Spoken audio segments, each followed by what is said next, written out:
اسرائیل کا ایران میں دنیا کی سب سے بڑی گیس فیلڈ پر حملہ، وہ شہر میں ایرانی گیس انفراسٹرکچر کو نشانہ بنایا گیا۔ اسرائیلی حملوں کے بعد جنوبی پارس گیس پلانٹ میں خوفناک آگ لگ گئی۔ امدادی اداروں نے آگ پر قابو پا لیا، کوئی جانی نقصان نہیں ہوا۔ حملے سے جنوبی ایران میں گیس کی سپلائی اور توانائی کے نظام کو شدید خطرہ۔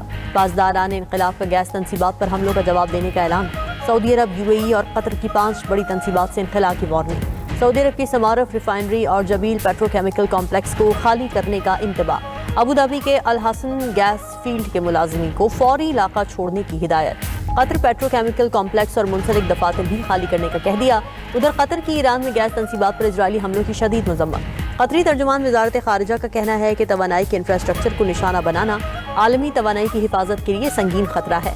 متحدہ عرب امارات نے بھی گیس تنصیبات پر حملوں کو عالمی توانائی سلامتی کے لیے خطرہ قرار دے دیا۔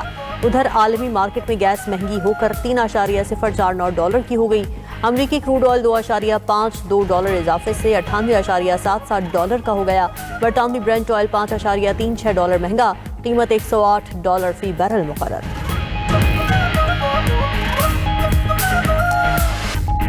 ایران کے لیے ایک اور سوگوار اور غمناک دن۔ شہید ایرانی سیکیورٹی چیف علی لاریجانی آہوں اور سسکیوں کے ساتھ سپرد خاک۔ Commander Basij force general Ghulam رضا سلیمانی کی بھی سرکاری اعزاز کے ساتھ تدفین۔ علی لاریجانی اور غلام رضا سلیمانی منگل کو اسرائیلی فوج کے حملے میں شہید ہوئے تھے۔ ایرانی دارالحکومت میں ایرانی بحریہ کے سیلرز کی بھی نماز جنازہ ادا۔ 84 ایرانی سیلرز کا جنگی جہاز سری لنکا کے قریب امریکی حملے کا نشانہ بنا تھا۔ تہران کے انقلاب اسکوائر پر ہزاروں سوگوار ایرانی جمع۔ نماز جنازہ میں شریک خواتین اور مرد اشک بار۔ شرکا نے شہداء کی تصاویر اٹھا رکھی تھیں۔ ایرانی شہریوں کا امریکہ اور اسرائیل کے خلاف شدید احتجاج اور نعرے بازی۔ ایران نے وزیر انٹیلیجنس کی شہادت کی تصدیق بھی کر دی۔ اسرائیلی فوج نے وزیر انٹیلیجنس اسماعیل خطیب کو نشانہ بنانے کا دعویٰ کیا تھا۔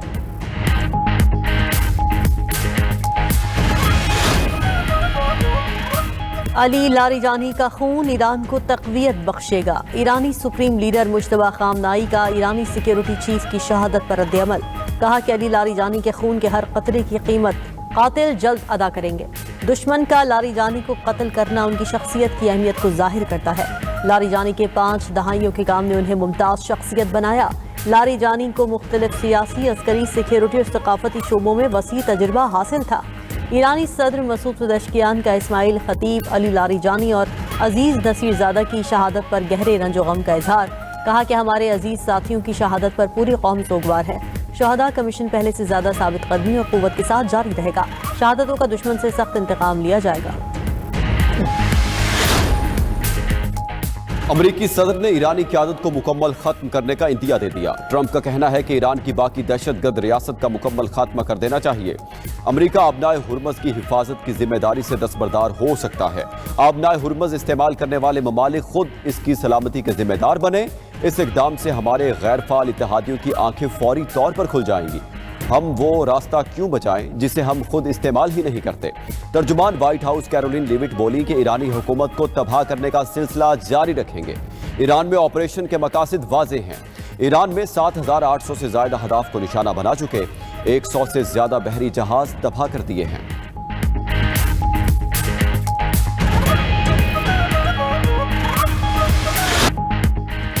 ایران نے اسرائیل پر نئے میزائلوں کی بارش کر دی۔ میزائل دھماکوں سے اسرائیلی دارالحکومت تل ابیب لرز اٹھا۔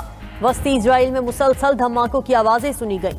سڑکوں پر موجود پاک گاڑیوں میں آگ لگ گئی۔ اسرائیل اور امریکی اہداف پر میزائلوں کی 62ویں لہر چھوڑی۔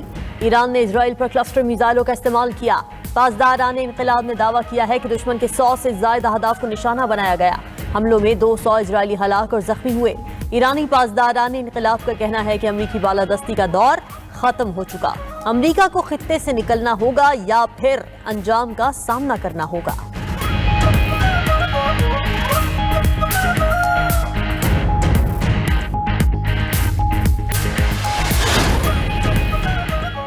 صدر مملکت کا علی لاریجانی کی شہادت پر گہرے رنج و غم کا اظہار۔ صدر آصف علی زرداری کا ایرانی حکومت اور عوام سے اظہار تعزیت۔ اپنے پیغام میں کہا کہ علی لاریجانی نے پاکستان ایران تعلقات کے فروغ میں اہم کردار ادا کیا۔ ایران پر جاری حملوں سے جانی و مالی نقصان اور خطے میں عدم استحکام بڑھ رہا ہے۔ مسائل کے حل کے لیے مذاکرات اور سفارتکاری کو ترجیح دی جائے۔ پاکستان کشیدگی کم کرنے اور امن کے فروغ کے لیے ہر ممکن کردار ادا کرے گا۔ صدر مملکت کی فریقین سے فوری تحمل اور جنگ بندی کی اپیل۔